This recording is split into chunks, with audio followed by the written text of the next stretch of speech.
रामपुर गांव में रामू नाम का एक व्यापारी रहता था, जो सेठ मोटूलाल के यहाँ काम करता था। रामू सेठ के खेतों पर मजदूरी करता था और फिर फसलों को नाव से दूसरे गांव में बेचा करता था। जल्दी जल्दी करो, सारा समय यहीं पर लगा दोगे तो ये सामान कौन ले जाएगा? अरे थोड़ा जल्दी जल्दी हाथ चलाओ। हाँ मालिक, सारा सामान नाव पर रख दिया है, बस ये कुछ चावल के बोरे ही रह गए हैं, बस इनको भी रखकर हम तुरंत ही निकल जाएंगे।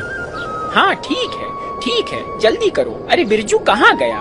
कहीं दिख नहीं रहा है।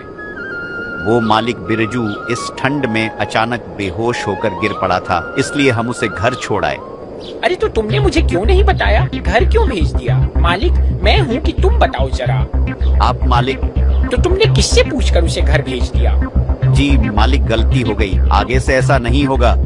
होनी भी नहीं चाहिए, नहीं तो तुम्हारी नौकरी तो गई समझो। चलो सब जल्दी जल्दी काम करो। रामू भाई, आज तो बहुत ठंड लग रही है, मेरे तो हाथ ठीक से काम ही नहीं कर रहे। हाँ भाई, सारा मामला तो पेट का ही तो है। अगर यह भूख ना होती तो मैं तो इस ठंड में घर से बाहर ही नहीं निकलता, पर क्या करें, जब भगवान ने पेट दिया है तो इसके लिए तो यह सब करना ही पड़ेगा। हाँ भाई शंकर, हम गरीबों के पास इस ठंड में काम करने के सिवा कोई और रास्ता भी तो नहीं है। काम करें तो कुछ पैसे मिले, एक यह हमारा मालिक है जिसके पास हम गरीबों के ऊपर जरा सा भी दया भाव नहीं है। इतनी ठंड में दिन रात हमसे काम लेता है और खुद तो सारा दिन बंद घर में घुसा रहता है।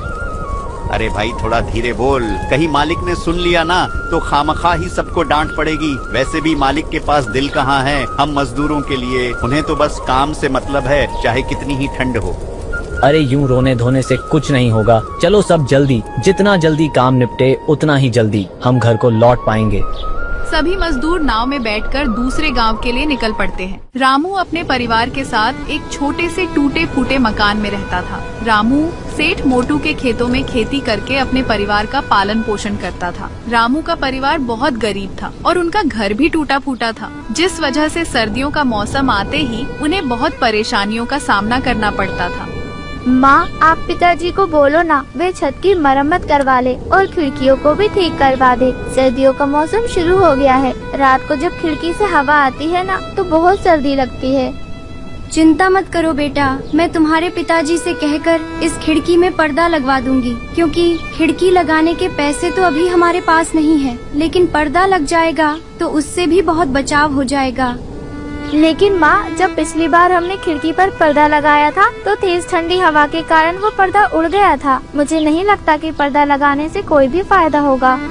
एक बार कोशिश करके तो देख ही सकते हैं ना बेटा, तुम चिंता मत करो, मेरे पास कुछ पुरानी साड़ी पड़ी है, तुम्हारे पिताजी आएंगे तो उनसे कहकर खिड़की पर पर्दा लगवा दूंगी। थोड़ी देर बाद रामू घर आता है। जरा सुनिए, इस खिड़की से बहुत ठंडी हवा आती है, यह लीजिए, आप इस पर पर्दा लगा दीजिए। ठीक है, अभी लगा देता हूँ, लेकिन मुझे नहीं लगता कि इससे कोई भी फर्क पड़ेगा। इधर तेज हवा चली तो पहले की तरह ये फट जाएगा। रामू खिड़की पर पर्दा टांग देता है। ये देखो गुड्डू, तुम्हारा पर्दा लग गया। जी, मैं आपको कह रही थी कि ठंड का मौसम शुरू हो गया है, हमारी छत में जगह जगह छेद भी है। अगर ठंड में कहीं बारिश हो गई तो इस सर्दी को झेलना हमारे लिए कठिन हो जाएगा। इससे पहले कि कहीं बारिश हो, आप इस छत की मरम्मत करवा दीजिए। पर बिंदिया, तुम्हें तो पता है ना, मरम्मत करवाने में काफी पैसे लग जाएंगे और इतने पैसे अभी मेरे पास नहीं है। तो आप अपने सेठ से पैसे उधार ले लीजिए। बिंदिया, तुम्हें तो पता ही है ना, सेठ मोटूलाल इतनी आसानी से पैसे देने वाला नहीं है। मेरी तनख्वाह ही वह बहुत मुश्किल से देता है, तो मुझे उधार में पैसे क्यों देगा? हमारे गांव में जमींदार गोगो का घर भी तो है, आप उससे पैसे ले लीजिए, किसी से भी पैसे ले लीजिए, बस छत की मरम्मत करवा दीजिए। यह ठंडी हवा अब हमसे बर्दाश्त नहीं होती है, अगर बारिश हो गई तो हमारा क्या होगा? ठीक है बिंदिया, मैं गोगो के पास जाकर कुछ पैसे उधार मांग कर देखता हूँ। थोड़ी देर बाद रामू जमींदार गोगो के पास पहुँच जाता है। अरे आओ रामू, कहो कैसे आना हुआ? आखिर इतने दिनों बाद अचानक तुम्हें हमारी याद कैसे आ गई? जमींदार जी, मुझे कुछ पैसे उधार चाहिए थे। अच्छा, तो तुम उधार लेने आए हो? उधार तो मैं तुम्हें दे दूंगा, लेकिन 3% ब्याज लगेगा। अगर जमींदार जी ब्याज कुछ कम नहीं हो सकता नहीं भाई रामू, ब्याज तो 3% ही लगेगा। गांव के बाकी लोगों को भी मैं 3% पर ही ब्याज देता हूँ, तो भला तुम्हें कैसे कम लगा सकता हूँ? अगर मैं तुम्हें ब्याज कम लगाया तो गांव के अन्य लोगों के साथ बेईमानी होगी ना। हाँ, बात तो आप कि ठीक है, मगर अरे अगर मगर के चक्कर में मत पड़ो। मैं कौन सा आज ही तुमसे पैसे मांग रहा हूँ। अभी कुछ दिन रहने दो, अगले महीने बाद से ब्याज की रकम चुका देना। मुझे भी कोई जल्दी नहीं है। ठीक है जमींदार जी, तो आप मुझे 3% ब्याज पर ही पैसे दे दो। रामू जमींदार से पैसे लेकर अपनी छत की मरम्मत करवा लेता है। देखो बिंदिया, अब तो छत की मरम्मत भी हो गई है और खिड़कियां भी ठीक हो गई हैं। अब घर में ठंडी हवा भी नहीं आ रही है। अब हमारी ठंड भरी रात आराम से गुजर जाएगी। जी हाँ, बड़े दिनों बाद आराम मिला है घर में, वरना ठंडी हवाओं से तो पूरा शरीर कांप रहा था। इस तरह रामू का परिवार के दिन खुशहाल बीत रहे थे। रामू का काम भी अच्छा चल रहा था।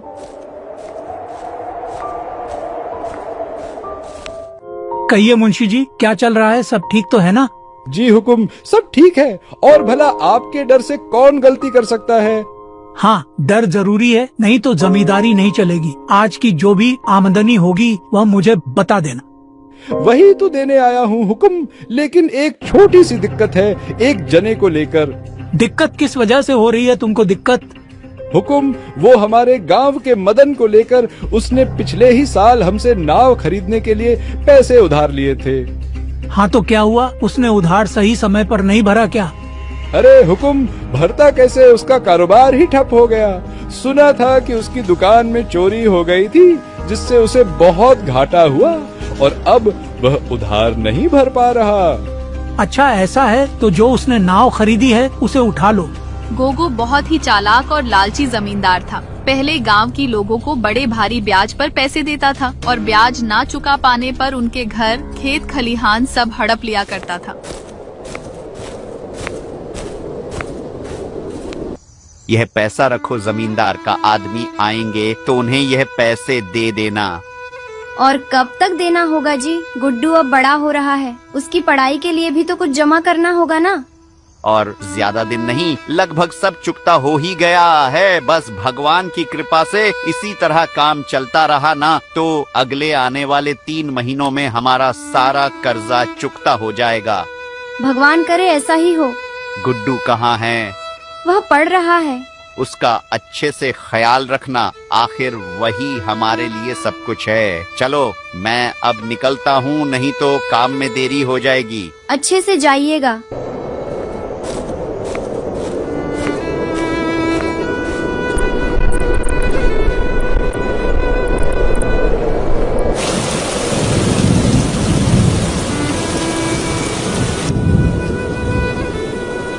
हे भगवान, बारिश होने लगी। ना जाने तुम्हारे पिताजी कहाँ रह गए। भगवान करे सब ठीक हो। माँ क्या हुआ? कुछ नहीं बेटा, तुम अंदर चलो, मैं अभी आती हूँ। भगवान उनकी रक्षा करना, इतनी बारिश हो रही है, बस वह सुरक्षित घर आ जाए। अरे थोड़ा सा खा लो ना बेटा, नहीं तो ये खाना बर्बाद हो जाएगा ना बेटा। माँ मुझे भूख नहीं लगी है।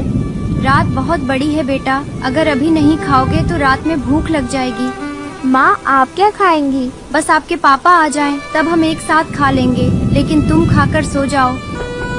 लगता है तुम्हारे पापा आ गए, मैं दरवाजा खोलकर आती हूँ। जी आप कौन? क्या यह रामू का घर है? हाँ कहिए। आज नदी से नाव ले जाते समय बीच रास्ते में नाव पलट गई। नाव पलट जाने से रामू की उस नदी में ही मौत हो गई। नहीं, ऐसा नहीं हो सकता। इसके बाद बिंदिया अपने जीवन में अकेली पड़ जाती है। उसके जीवन की सारी खुशियाँ चली जाती है। वह खुद तो दूर, वह अपने बेटे को भी 3 वक्त का ढंग से खाना भी नहीं खिला पाती है। ऊपर से जमींदार के पैसे ना लौटाने पर उसको खूब खरी खोटी सुननी पड़ती है। वह दिन के आधे समय में सिर्फ रोती रहती थी। उसे जीने की कोई इच्छा न थी, इसलिए वह खुद को मारना चाहती थी। लेकिन यह सब सोचते ही उसे अपने बेटे की याद आ जाती थी। अगर मैं भी चली गई तो मेरे बच्चे को कौन देखेगा? नहीं, मैं कमजोर नहीं पड़ सकती। मुझे जीना होगा अपने बेटे के लिए। मुझे अपने बेटे के लिए जीना ही पड़ेगा। लेकिन कुछ भी करूं, कुछ पैसे तो चाहिए ही। वो मैं कहां से लाऊंगी? जमींदार बाबू को तो वैसे ही पैसे देने हैं। अगर उनसे मांगूंगी तो क्या वह देंगे? जो भी हो, एक बार बोलकर देखती हूँ, हो सके दे दे। रामू का और कितना पैसा निकल रहा है जो उधार लिया था? उसका 80% तो चुका दिया। अगर आज वह जिंदा होता तो शायद बाकी का उधार भी चुका देता। लेकिन उसके मरने से मेरा पैसा नहीं मिलेगा। वैसे भी बहुत समय हो गया है। अगर जरूरत पड़ी तो अब उसका घर बेचकर पैसे लेना होगा। अगर हम घर ले लेंगे तो वह लोग रहेंगे कहाँ? ये मेरा सर दर्द नहीं है, वह उन्हें समझने दो। मैंने जो कहा है वह जाकर करो। जी आप दोनों कैसी बातें कर रहे हैं? बेचारी विधवा कहाँ से भरेगी अब आपका ब्याज, और अब आप उसका घर लेने की भी बात कर रहे हैं। इतनी ठंड में वह बेचारी अपने बच्चे के साथ कहाँ जाएगी? कम से कम उन दोनों के बारे में तो सोचो। उन दोनों का क्या कसूर? एक तो वैसे ही उनके सर पर मुश्किलों का पहाड़ टूट पड़ा है, और आप इस ठंड में उनसे उनकी छत भी छीनना चाहते हैं। आप ऐसा मत कीजिए। यहाँ क्या कर रही हो तुम? तुम्हें कितनी बार कहा है मेरे व्यापार में बार बार दखल अंदाजी मत किया करो। तुम्हारा काम घर में झाड़ू पोछा करना है, जाओ और अपना काम करो। माफी हुजूर, लेकिन ठकुराइन जी बात तो सही कह रही है। इतनी ठंड में वह बेचारे कहाँ जाएंगे? मैं क्या कह रहा था हुजूर, रामू ने जितना पैसा दिया था उससे कहीं ज्यादा उसके घर की कीमत है। इसलिए आप वह घर ले लीजिए और उन्हें नदी किनारे वाला आपका जो पुराना घर है ना, वह उनको दे दीजिए, और थोड़े बहुत पैसे भी दे देना। वैसे भी वह घर कब से वीरान पड़ा हुआ है, क्या पता कब नदी में बह जाए, और इसके लिए आपको कोई दोष भी नहीं दे सकेगा। वैसे भी अगर इतनी ठंड में आप उनको घर से बाहर निकालेंगे और यह बात गांव में फैलेगी तो आपकी बहुत बदनामी होगी। लोग आपको बेरहम समझेंगे। बात तो तुम पते की कर रहे हो मुंशी। ठीक है, जैसा तुमने कहा है वैसा ही करो। जमींदार बाबू, आओ आओ, तुम्हारी ही बारे में बात चल रही थी। ये बताओ, इस बार तुमने मेरा बकाया क्यों नहीं दिया? इसी बारे में तो आपसे बात करने आई हूँ। जमींदार जी, मेरे गुड्डू के बाबूजी जो कुछ भी बचा कर गए थे वह सब तो अब खत्म हो चुका है। अभी 2 वक्त का खाना भी ठीक से नहीं मिल रहा। अभी किस तरह आपके पैसे वापस करूँ? ऐसे तो काम नहीं चलेगा। पैसे जब तुमने लिए हैं तो तुम्हें ही वापस करने होंगे ना। वह तो मैं जानती हूँ, लेकिन मैं छोटे से बच्चे को लेकर क्या काम करूँगी?